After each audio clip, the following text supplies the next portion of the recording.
Bonjour très chers téléspectateurs de la RTNC2 Développement. Aujourd'hui dans cette émission Jeunesse et Emploi, où nous parlons de l'emploi, nous motivons les jeunes et nous discutons sur les questions politiques concernant l'emploi. Dans ce studio, Lutumabangu, j'ai un invité qui s'appelle M. Aimé Kabouya, expert en entrepreneuriat et juriste de formation. Bonjour. Bonjour, maman journaliste, maman Nadia. Merci pour votre invitation. Oh oui, c'est un plaisir pour moi de vous avoir dans ce studio et surtout à l'RTNC2 Développement pour parler des questions de l'emploi. D'emblée, si j'entre votre parcours en tant que juriste et en tant qu'expert en entrepreneuriat, vous avez juste œuvré ici au Congo ou ailleurs aussi vous avez eu à travailler? Et avant tout, merci pour votre invitation. Lorsque nous avons appris que nous passerons sur votre plateau, nous nous sommes précipités, comme vous l'avez constaté.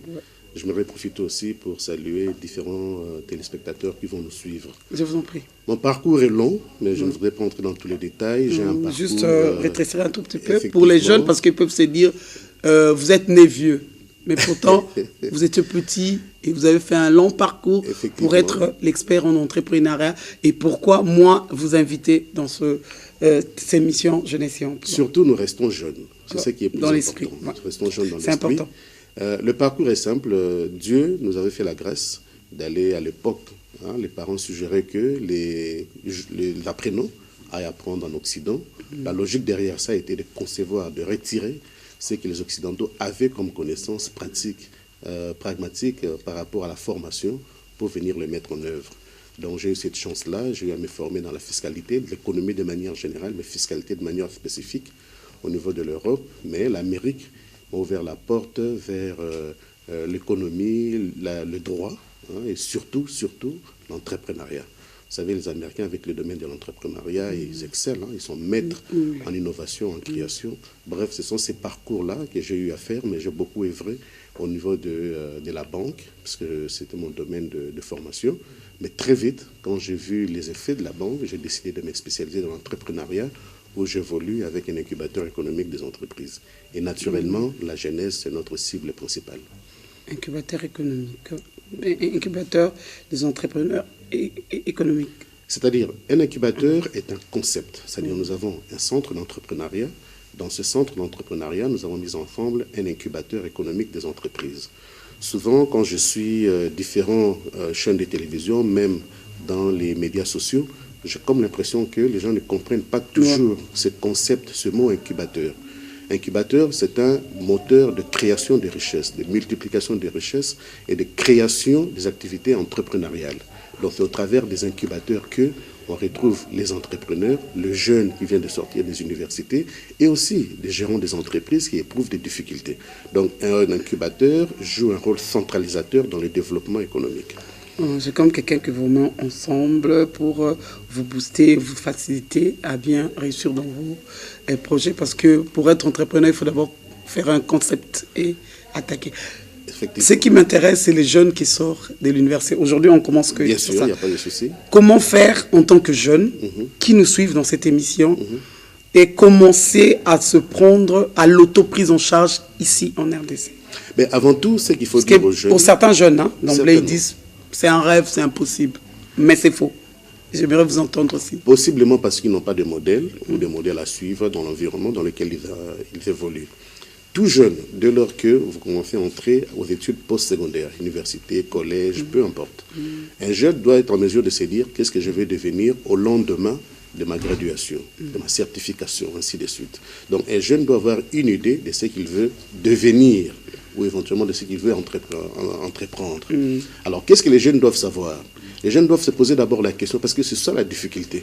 Les gens se disent, ah ben tiens, si je deviens médecin, je pourrais faire beaucoup d'argent. Si je deviens avocat, je pourrais avoir beaucoup d'influence. Si je deviens politologue, je pourrais aller dans la politique. Au Congo, avec la politique, on peut faire de l'argent. C'est un faux débat, c'est une fausse approche. J'aimerais d'abord, entre parenthèses, juste préciser après auprès de nos auditeurs, je suis anglophone. Donc vous remarquerez par moments des absus, par moments je fais la traduction littérale, donc on m'en veuille pas pour ça. Donc, moi j'ajouterais, ils vont s'habituer à vous comme ça. Ils vont s'habituer, tant mieux, l'anglais c'est une langue qui est d'ailleurs le plus parlée dans le monde des affaires, donc ça devrait les intéresser.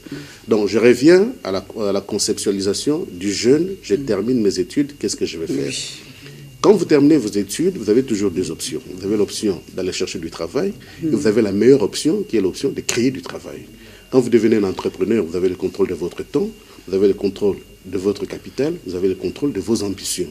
Quand vous allez travailler, chercher du travail auprès de particuliers, vous allez enrichir ces personnes, bien entendu. Vous allez offrir une expertise qui va augmenter leurs revenus, mais à la fin, qu'est-ce que vous obtenez? À part un salaire qui souvent au Congo, nous avons remarqué, il faut le dire, c'est souvent pas suffisant. Non, c'est médiocre. Voilà, je ne voudrais pas utiliser ces termes, mais on peut les dire. Moi, en tant qu'expert dans cette matière de l'emploi, c'est médiocre. Effectivement. Ouais. Alors, dès lors que vous évoquez la médiocrité, vous ouvrez encore la porte à ce qu'on appelle revenu résiduel. Beaucoup de gens de nos jours, on remarque qu'après le travail, ils ont une activité ou une autre pour générer un revenu résiduel qui va compléter les revenus médiocres, si je vais utiliser votre terme, en provenance des milieux d'emploi. Nous disons aux jeunes, écoutez, vous avez la chance d'avoir l'énergie, d'avoir l'âge et d'avoir le temps.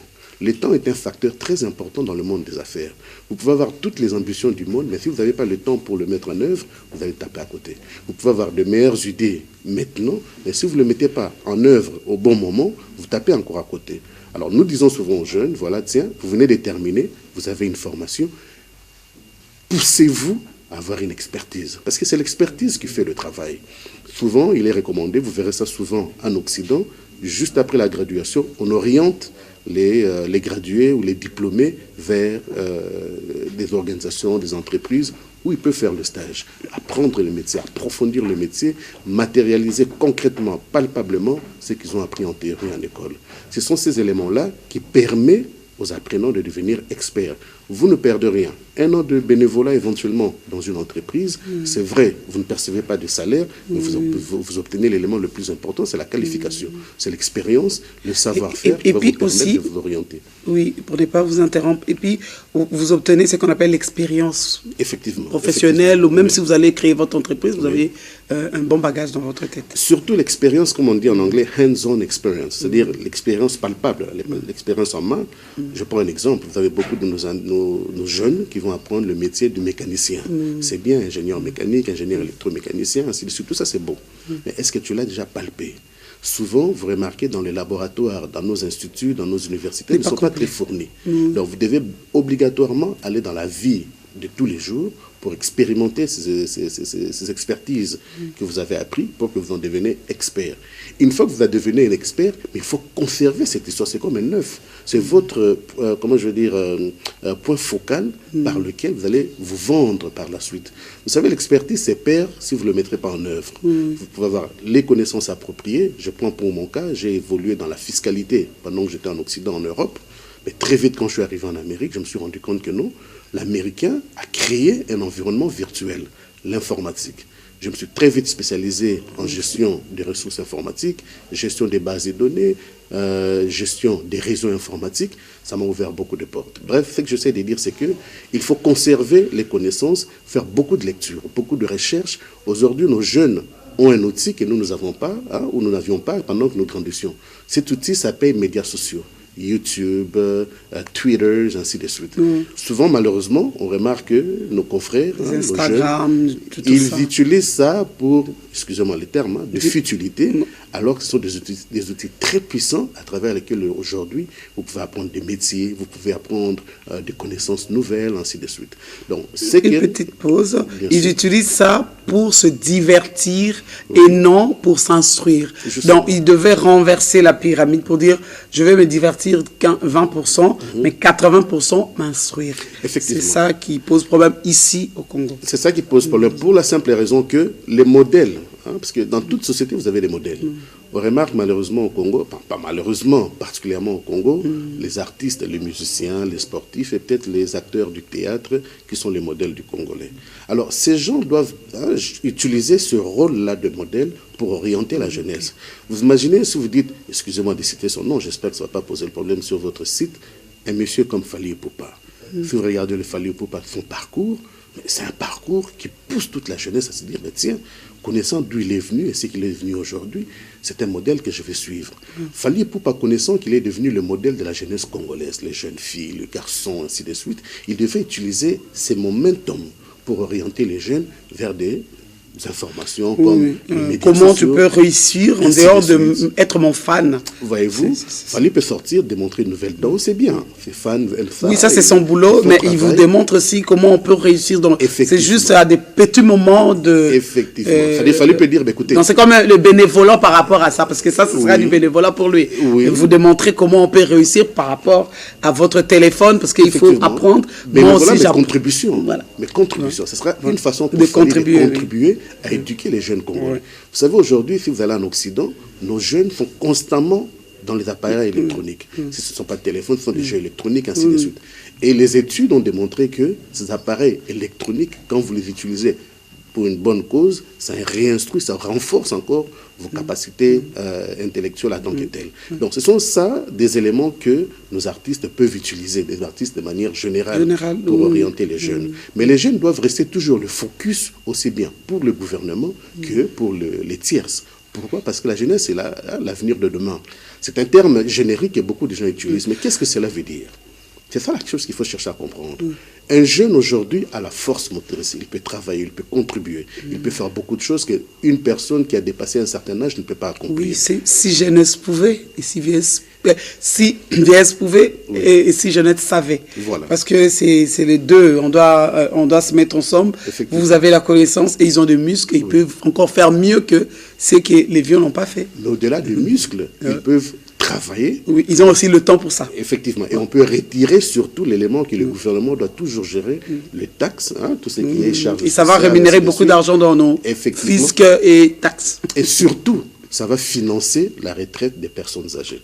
C'est un cycle continu. Donc, si vous utilisez proprement les ressources que vous avez dans le pays, vous allez créer un mécanisme, puisque le développement économique n'a jamais été une baguette magique. Ce sont les politiques que vous avez mises ensemble, ce sont principalement des politiques que vous avez mises ensemble qui vont permettre à ce qu'en les mettant en pratique, que le pays puisse s'autofinancer lui-même, parce que souvent, nous remarquons nos pays aller vers l'Occident, vers l'extérieur, pour chercher des fonds privés, bien sûr, qu'ils vont emprunter pour venir financer les programmes, alors qu'il y a moyen de le faire directement à travers de petits programmes innovatifs, ce qui peut créer des revenus. Ça, c'est bien compris. Mais revenons à un point, le rôle de la famille. Parce qu'aujourd'hui aussi, les familles aussi, il y a un problème sur cette question humanité, université, le boulot. Moi, mon fils, il doit être médecin ou politologue parce que j'ai vu Caméré, parce qu'il est politologue de formation, il a réussi. Parce qu'il a réussi au Congo. Et il a des maisons, il est ceci, parce que c'est ça qui nous tape à l'œil. Que doivent faire les familles? Parce qu'un jeune homme se dit, j'ai rencontré des jeunes toujours sur ce plateau, en disant, moi j'ai voulu faire la mécanique, on a refusé de payer pour moi les études. C'est en, je crois, 5e des humanités, de 3e à 5e des humanités, il s'est débrouillé avec son oncle, une dame, une jeune fille, aujourd'hui c'est une dame, et en 5e des humanités, en passage de 6e, que mon père va accepter ma vision. Mais aujourd'hui, elle gagne bien sa vie, la jeune dame. Ça aussi, nos familles, ça pose aussi des problèmes. La famille restera toujours le socle de notre société. Oui, vous savez, les premiers exemples, les premiers modèles, les premières pratiques que nous mettons en œuvre, c'est ce que nous apprenons dans la famille. Donc les parents, au fond, ce sont les parents, c'est aux parents qu'il faut revenir. Vous êtes parents, quel est le rôle que vous jouez dans la famille pour que vos enfants puissent copier, parce que les enfants copient ce que font les parents. Si vous êtes un papa qui revient à la maison saoul, qui chante, qui fait n'importe quoi, ben, vous en créez d'autres soulards derrière vous. Ça va de pair pour la maman. Donc la famille doit être structurée de sorte à ce que les enfants œuvrant dans la famille puissent retirer déjà les éléments de base essentiels qui vont leur permettre d'évoluer dans la société. À l'époque, je me rappelle, quand on disait à nos parents, par exemple, tiens, écoutez, moi, je vais aller apprendre l'informatique. Tu regardais avec de gros yeux, tu comprends. Pour devenir qui? C'est juste une machine. Voilà, je vais faire électromécanique, et tu regardes avec des yeux. Il fallait dire, je vais faire le droit, je vais faire l'économie, je vais faire la médecine. Mais aujourd'hui, quand vous rentrez dans la société active, vous trouvez que ce sont les personnes avec des métiers de main. C'est vrai, au Congo, ces métiers ne sont pas valorisés. Mais partout ailleurs, ce sont des travailleurs de métiers de main qui font beaucoup d'argent. Regardez les ingénieurs civils, regardez des mécaniciens. Souvent, je vois nos jeunes ici, bon, malheureusement, ils sont les électriciens de bâtiments, les électriciens industriels. Effectivement. Donc, ce sont ces métiers-là qui, de manière quotidienne, répondent aux besoins immédiats des Congolais ou éventuellement de la population partout où ils se trouvent dans le monde. Alors, les Occidentaux ont su valoriser ce métier et ils ont mis beaucoup de ressources pour que ces besoins primaires, ces premiers besoins dont on fait face soient répondus dans les temps records. Voilà là les éléments que les parents doivent se doter. Les parents doivent avoir une vision. Moi, je suis un ingénieur, je suis médecin, je suis avocat, je suis comptable, peu importe le métier, qu'est-ce que je vais donner comme avenir à ce monsieur? Il faut regarder le monde du futur. Quel va être le monde de demain? Le monde de demain va être un monde virtuel. Le monde de demain va être un monde... Donc, quelque part, les parents aussi doivent s'inspirer de leur téléphone, faire des recherches par rapport au métier actuel pour orienter aussi leurs enfants. Mais le premier professeur de l'enfant, c'est le parent. Oui, c'est les parents. Eh bien justement, donc le parent doit orienter. Premier institut, c'est la maison, en famille. Effectivement. Donc c'est pour ça que nous demandons aux parents de jouer des rôles modèles. Éviter des disputes familiales entre la maman et le papa. Puisque les enfants voient ça. Par moment, nous avons comme l'impression, tiens, ben la base monaté, comme on dit ici, ils ne comprennent pas, mais ils voient tout. Et ça a un impact direct sur leur évolution. Parce que des fois, ils vous disent, et toi-même. Voilà, par exemple. Parce qu'il a vu, il a dû... Ou tel père, tel fils, telle mère, telle fille. Donc les enfants reproduisent en premier ce qu'ils voient dans leur famille. C'est pour ça qu'ils doivent toujours conserver, n'est-ce pas, le rôle premier de la famille. Mais ce que nous recommandons souvent, parce que quand vous venez dans le domaine de l'entrepreneuriat, la première des choses que nous recommandons, c'est la stabilité familiale. Vous devez avoir un environnement qui vous permet de réfléchir sur vos idées innovatrices. Vous devez avoir un environnement qui vous permet de réfléchir sur les options de demain, ainsi de suite. Et cet environnement, avant tout, c'est la famille. Malheureusement, nous sommes dans une société, je ne voudrais pas entrer dedans, qui, par moment, ne contribue pas. À Kinshasa, vous avez des bars à tout coin de rue, vous avez des églises à tous les coins de rue, ça ne contribue pas beaucoup. Ensemble avec la RTNC2 Développement, on va y marteler pour que de nouveaux élus de communes puissent nous aider à avoir la quiétude dans nos quartiers, les églises et les bars, parce que c'est les deux. Et puis le voisin, et puis le voisin, parce que des fois le voisin, comme il prie, il met la musique chrétienne jusqu'à minuit, parce que Dieu va descendre, mais pendant que Dieu ne va descendre que chez lui, nous peut-être on n'a pas besoin de ce Dieu-là, parce qu'on travaille, déjà on doit dormir. Donc vous voyez tout de suite que la police congolaise a un rôle primordial dans la mise en œuvre de ce que vous évoquez. Donc il faut que le gouvernement soit en mesure de renforcer la capacité de nos policiers pour que la police devienne une police qui travaille, la police de, comment on appelle ça encore, de proximité. De proximité, merci pour le terme.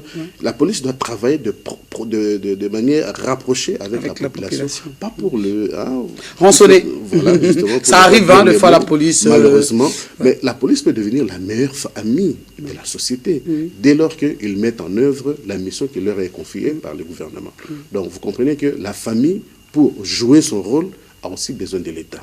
C'est ça, nous aspirons avec le deuxième mandat de son Excellence. Oui, le chef de l'État a beaucoup de soucis là-dessus, même pour améliorer ce salaire médiocre, parce qu'il a pensé et il a entendu les cris de la population. Il en a vraiment besoin et il se met pour améliorer toutes ces conditions que nous déplorons. Effectivement. Et ensemble avec nos communaux, parce que maintenant on a élu de communaux, donc ça va. Donc s'il y a une décentralisation appropriée, les communes reçoivent leurs ressources appropriées pour faire le travail au niveau de municipalité, à ce moment-là, on aura déjà résolu un grand problème.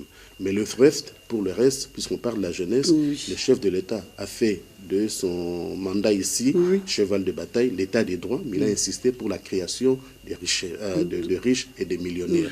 Donc ça passe par l'entrepreneuriat. Voilà pourquoi nous voulons former les gens, nous formons les jeunes, spécifiquement les jeunes, nous leur donnons des orientations sur des métiers qu'ils peuvent faire, qui peuvent leur garantir un avenir fructueux, glorieux. J'ai retenu après l'université, parce qu'aujourd'hui on a vraiment pris humanité universitaire. Après, vous pouvez faire le bénévolat pour apprendre et puis mettre sur pied votre petite entité. Mais non, en tant que jeune, d'après vous, vous pouvez imaginer, quelle politique je peux mettre pour faire ce qu'on appelle le ristourne, ou mettre de côté quelque chose et commencer, et puis dans 10 ans, ça va fleurir. De votre observation ici au Congo, parce que dans votre coin, vous voyez quand même les jeunes, comment ils se débrouillent. Oui, la première des choses, il faut dire que nos jeunes ne comprennent pas l'entrepreneuriat. Souvent, vous les trouvez au coin des rues, ils vendent des unités, un peu de liqueur, ainsi de suite. Mais ils réalisent qu'il y a déjà. Mais ils ne réalisent rien en termes de revenus. Ils rendent les compagnies de communication plus riches. Au fond, le gouvernement devait créer des réformes telles que tous ces jeunes qui vendent des unités et autres dans le coin des rues devaient être utilisés ou considérés par les compagnies de communication comme leurs agents de vente sur le terrain. Parce que c'est eux qui vendent de plus les unités, les mégas et tout ce dont en termes d'années, vous avez un package qui peut vous permettre de mettre sur pied votre projet. Donc, si le gouvernement peut renforcer cela en mettant des réformes qui les obligent à agir comme tels, ça sera, n'est-ce pas, un gain. Mais qu'est-ce que nous redemandons toujours aux jeunes? Vous savez, le gouvernement du Congo n'est pas encore parvenu à mettre en place une institution financière congolaise. Parce que quand nous regardons la plupart des banques qu'il y a ici, ce sont des banques étrangères. Souvent, ces banques ou ces succursales accompagnent leurs ressortissants qui évoluent ici au niveau du Congo. Alors pour ce faire, le gouvernement devait s'investir obligatoirement. Le ministère des Finances et de l'Économie doivent travailler d'arrache-pied pour créer une banque. FPI est un fonds qui est octroyé à qui des droits selon l'intérêt qui se présente. Mais si on met une institution financière en bonne et due forme, une banque d'investissement, une banque commerciale capable d'accompagner les Congolais dans la création de leurs richesses ou dans la fructification de leurs fonds financiers, ça va ouvrir la porte à beaucoup d'opportunités. Ça va permettre à tous ces jeunes dont on parle non seulement d'épargner et d'avoir une histoire financière sur laquelle la banque peut s'appuyer pour se dire, ben, tiens, vous êtes éligible pour un fonds X ou fonds Y.